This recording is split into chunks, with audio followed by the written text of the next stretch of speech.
Ateliers artistiques, conférences, projets montés, depuis maintenant 2 ans, le CUFR met en place des pratiques culturelles.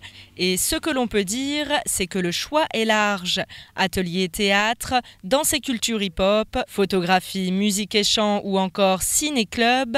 Pour permettre aux étudiants de participer à ces ateliers, le CUFR a mis en place des créneaux culture. Ainsi, de 11h à 14h chaque vendredi, aucun étudiant n'a cours. Et aujourd'hui, une bonne ambiance régnait sur la scène de l'atelier théâtre, assuré par El Majid Sindou de la compagnie Ariart. Bakar Makini et Mbaenoura nous expliquent la raison de leur participation à cet atelier. Vers la fin de l'année, on voit des spectacles, ce qui est vraiment très rare à Yacht. Donc cet atelier nous permet aussi de rencontrer des professionnels. On rencontre aussi des étudiants, des élèves d'autres pays comme La Réunion. Quand on était en première année, il y a eu des élèves de La Réunion qui étaient venus ici. Et ils nous montrent ce qu'eux ils ont fait et nous vice-versa. Pour nous aussi, ça nous aide. Par exemple, si on est timide, ça nous aide aussi de monter sur scène, d'affronter cette timidité. Autre atelier qui fonctionne bien, le club photographie, assuré par Charles Bonnefond. Et à raison, puisque l'offre du pôle culture est bien fournie. En effet, des photographes professionnels interviennent et exposent régulièrement au centre universitaire, ce qui constitue un atout pour les étudiants. C'est un métier que je ne connaissais pas. Et dès que j'ai entendu photo, je me suis dit waouh, pourquoi ne pas tenter ma chance? Ça permet aussi aux étudiants de faire un repos intellectuellement, de s'ouvrir à d'autres cultures et aussi avoir d'autres horizons. Je fais de nouvelles connaissances et j'apprends des nouvelles techniques aussi.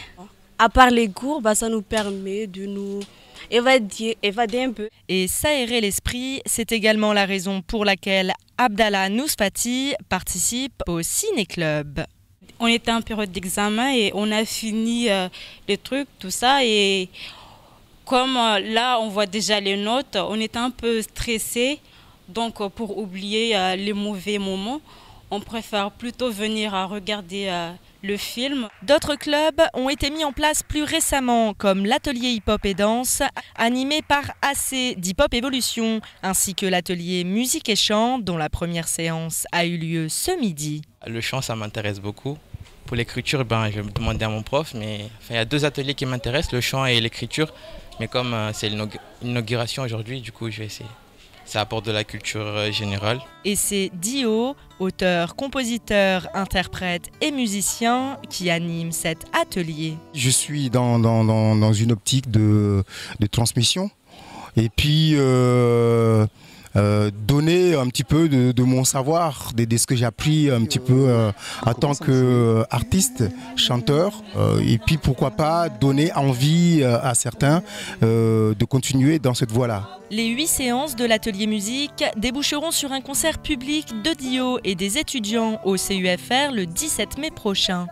Mais ce n'est pas le seul événement destiné à tout public. On essaye d'être un peu plus connu, de manière à ce que toute la population puisse effectivement participer aux conférences par exemple, mais aussi à certaines manifestations, dont celle d'Hippocampus, les concerts Hippocampus qui sont bien entendu ouverts à tous.